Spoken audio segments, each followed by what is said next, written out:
Hello दोस्तों, आप सभी को प्रभु यीशु मसीह के नाम में जय मसीह की, परमेश्वर के नाम की स्तुति और महिमा हो। इस नए वीडियो के माध्यम से फिर से मैं आप सभी का स्वागत करता हूं। दोस्तों, आज के इस वीडियो के माध्यम से मैं आपको बताने वाला हूं कि अगर आप पवित्र आत्मा की अगुवाई पाना चाहते हैं, पवित्र आत्मा के वरदान को पाना चाहते हैं, तो आपको क्या करना होगा। आज इस वीडियो के माध्यम से मैं 3 ऐसे काम करने के बारे में आपको बताऊंगा। अगर आप इन तीनों कामों को अपने जीवन में करते हैं तो आपको पवित्र आत्मा की अगुवाई मिलेगी और पवित्र आत्मा के वरदानों को भी आप प्राप्त कर सकते हैं। आज के समय में बहुत सारे हमारे विश्वासी मसीह भाई बहन लोग हैं जो यीशु मसीह पे विश्वास करते हैं, लेकिन उनके जीवन में अभी पवित्र आत्मा के अगुवाई नहीं है। कई बार लोग चर्च जाते हैं और ये सोचते हैं कि उनको पवित्र आत्मा की अगुवाई मिल गई है। देखिए, चर्च जाना ये आपका खुद का निर्णय होता है और आप खुद जाते हैं, नहीं जाते हैं तो भी आपका निर्णय होता है। लेकिन चर्च जाना, पवित्र आत्मा की अगुवाई में चलना, ये एक हिस्सा है उसका।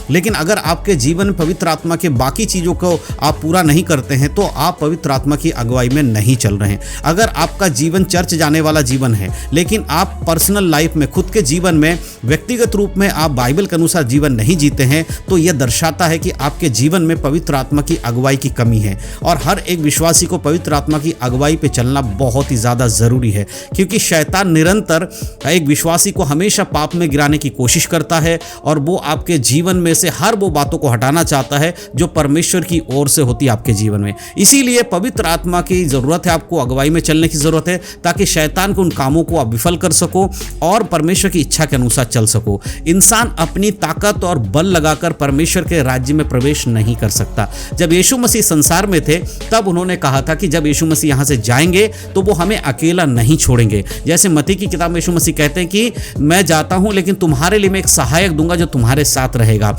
और स्वर्ग आरोहण के समय जब यीशु मसीह स्वर्ग पर उठाए जा रहे थे तब भी यीशु मसीह ने कहा था, देखो जगत के अंत तक मैं तुम्हारे साथ हूं। यानी कि पवित्र आत्मा आज हमारे साथ है। बाइबल में लिखा है कि जहां 2 या 3 जन यीशु मसीह के नाम से एकत्रित होते हैं, उनके मध्य में यीशु मसीह की उपस्थिति होती है, यानी पवित्र आत्मा की उपस्थिति होती है। तो पवित्र आत्मा एक मसीह विश्वासी के लिए बहुत ज़रूरी है। तो हर किसी के पास पवित्र आत्मा की अगुवाई होनी बहुत ज़रूरी है। पवित्र आत्मा का सामर्थ होना, उसके चंगाई का वरदान या बाकी सारे वरदान अगर नहीं भी है, लेकिन अगर आपके जीवन में पवित्र आत्मा की अगुवाई है तो आप शैतान को आसानी से हरा सकते हैं। बहुत सारे लोगों को ये लगता है कि हमें पवित्र आत्मा का अगुवाई का मतलब होता है पवित्र आत्मा का जो वरदान है वो मिलना, जैसे कि चंगाई करने का वरदान या भविष्यवाणी करने का वरदान। ये अगर मिलता है तो ही एक पवित्र आत्मा की अगुवाई वाला व्यक्ति होता है। लेकिन बाइबल ऐसा नहीं बताती है। पवित्र आत्मा की अगुवाई अलग चीज है, पवित्र आत्मा का वरदान अलग चीज है। सबसे इंपॉर्टेंट एक विश्वासी के लिए वरदान नहीं, उससे इंपॉर्टेंट है कि आप पवित्र आत्मा की अगुवाई में चलें,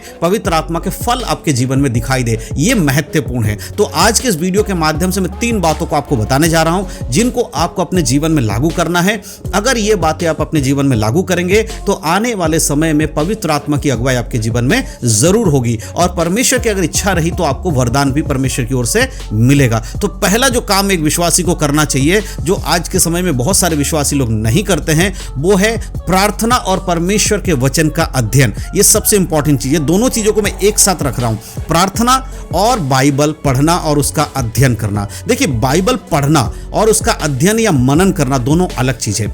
एक विश्वासी के लिए सबसे इंपॉर्टेंट है प्रार्थना करना। आज शैतान जानता है कि अगर एक विश्वासी प्रार्थना करेगा उसके बंधन टूट जाएंगे। अगर वो एक विश्वासी प्रार्थना करेगा तो उसके चारों ओर परमेश्वर की सुरक्षा का कवच होगा। इसीलिए शैतान एक विश्वासी को प्रार्थना करने से बहुत जल्दी रोक देता है, बाइबल को पढ़ने से बहुत जल्दी रोक देता है। क्योंकि जब आप बाइबल पढ़ेंगे तो आपको सत्य को पता चलेगा, आपको पता चलेगा कि शैतान किन बातों से दूर रहता है, किन से हारता है, किस तरह से आप शैतान को हरा सकते हो। ये सारी बातें बाइबल के अंदर है। इसीलिए आपने गौर किया होगा कि एक विश्वासी के लिए सबसे पहले रुकावटें क्या आती हैं कि उसका प्रार्थना का जीवन उसका खराब हो जाता है। दूसरा, शैतान क्या करता है, उसे बाइबल पढ़ने से रोकता है। यही कारण है कि आज बहुत सारे लोग बाइबल पढ़ने में मन नहीं लगता। क्यों? क्योंकि शैतान आपको उसको पढ़ने नहीं देना चाहता है। इसीलिए पवित्र आत्मा की सहायता की जरूरत है। तो सबसे पहले आप क्या करिए, प्रार्थना करिए, परमेश्वर से मांगिए, परमेश्वर से, और परमेश्वर से कहिए कि परमेश्वर आपके वचन में लिखा है यदि हम आपकी आज्ञाओं को मानेंगे तो आप हमें पवित्र आत्मा देंगे, जैसे कि यीशु मसीह ने वायदा किया था। मेरे प्रियो, इसीलिए प्रार्थना करना और वचन पढ़ना करना शुरू कीजिए।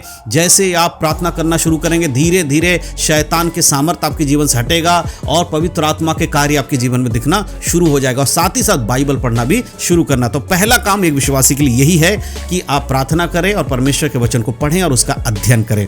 अब हम दूसरे पॉइंट की बात करेंगे जो विश्वासी को पवित्र आत्मा की अगुवाई पाने के लिए करना चाहिए, वो है आज्ञाकारिता और विश्वास रखे। आज के समय में बहुत सारे लोग परमेश्वर की इच्छा के अनुसार नहीं चलते हैं, ना ही वो परमेश्वर पर भरोसा रखते हैं। कहने के लिए तो वो खुद को मसीह कहते हैं, लेकिन जो इच्छाएं परमेश्वर की है उस पर नहीं चलते। जब एक व्यक्ति परमेश्वर की इच्छा पर नहीं चलता है, इसका मतलब वो परमेश्वर की आज्ञाकारिता में नहीं है। अब परमेश्वर की इच्छा पे चलना, बाइबल को फॉलो करना है। इसलिए अपने जीवन को जरा देखिए कि किन किन जगहों पर आप परमेश्वर की आज्ञा का अवहेलना करते हैं। कहां ऐसी जगह है जहां पर आपको भरोसा करना चाहिए परमेश्वर पे, लेकिन आप नहीं कर पाते हैं। कई बार लोगों के जीवन में मुसीबतें आती हैं, विश्वासियों के जीवन में मुसीबतें आती हैं। उस समय में बहुत सारे लोग इंसान के पास, मनुष्य के पास जाकर मदद मांगने की कोशिश करते हैं। मैं ये नहीं कहता हूं कि आप किसी से मदद ना लीजिए, किसी से मत बोलिए कि मेरे जीवन में आप थोड़ा मेरी हेल्प करिए, ऐसा नहीं कह रहा हूं। मेरा कहने का अर्थ है सबसे पहला स्थान आपका क्या होना चाहिए? परमेश्वर के पास जाइए, परमेश्वर से कहिए प्रभु मेरे जीवन में प्रॉब्लम है। जब आप परमेश्वर के सामने जाकर अपनी बातों को रखेंगे तो प्रभु सबसे पहले आपके लिए मार्ग निकालेगा।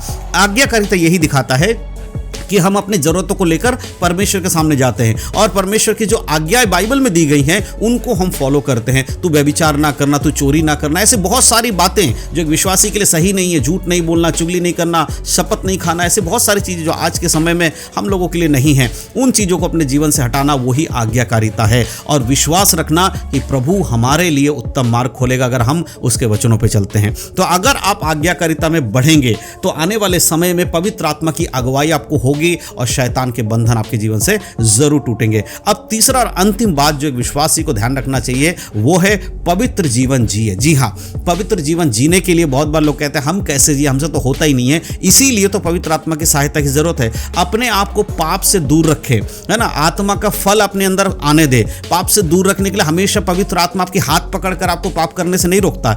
परमेश्वर का जब आप वचन पढ़ेंगे तो आपको पाप के बारे में बोध होगा, आपको पता चलेगा क्या गलत है क्या सही है और आपको उससे दूर रहना। बहुत सारे लोग क्या कहते हैं कि पवित्र आत्मा की अगुवाई जब हमारे जीवन में आएगी तभी तो हम पाप से दूर रह पाएंगे। मेरे प्रियो, पवित्र आत्मा की अगुवाई है, इसीलिए आपको पाप का बोध हो रहा है, इसीलिए बाइबल पढ़कर आप समझ पा रहे हो। यही पवित्र आत्मा आपको सच्चाई दिखाता है, क्या सही है क्या गलत है। उसके साथ चलना, उससे दूर होना पूरी तरह से आप पर निर्भर करता है।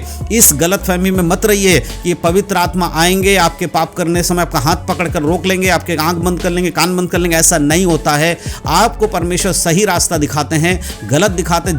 जिस पे भी आप चलोगे वो आपके लिए होगा। इसीलिए पवित्र जीवन जीने वाले व्यक्ति के लिए बहुत इंपॉर्टेंट है पवित्र आत्मा की अगुवाई को पाना और पाप से दूर रहना है और अपने अंदर आत्मा के फल को उत्पन्न करना है। क्या है आत्मा के फल? गलातियों की किताब में आप पढ़ सकते हैं। अब मैं उसमें शॉर्ट में बताऊं, प्रेम, धीरज, धैर्य, नम्रता, भलाई, कृपा, ये सब आत्मा के फल है। जब ये चीजें आप अपने अंदर उत्पन्न करते हैं, अपने अंदर लाते हैं, तो परमेश्वर का जीवन आपके अंदर प्रकट होता है और यही पवित्र आत्मा की अगुवाई में मदद करता है। तो अगर आप चाहते हैं पवित्र आत्मा की अगुवाई को पाना तो ये 3 काम आपको जरूर करना है। तो अगर ये वीडियो आपको समझ में आया हो और अच्छा लगा हो तो वीडियो को लाइक करिएगा, शेयर करिएगा और इस चैनल पर पहली बार है चैनल को सब्सक्राइब करना ना भूलना और इस वीडियो को मसीह भाई बहनों शेयर करना भी नहीं भूलना। परमेश्वर इन सब बातों के अंदर आप सब आशीष दे। यीशु मसीह के नाम में सभी को जय मसीह की। God bless you.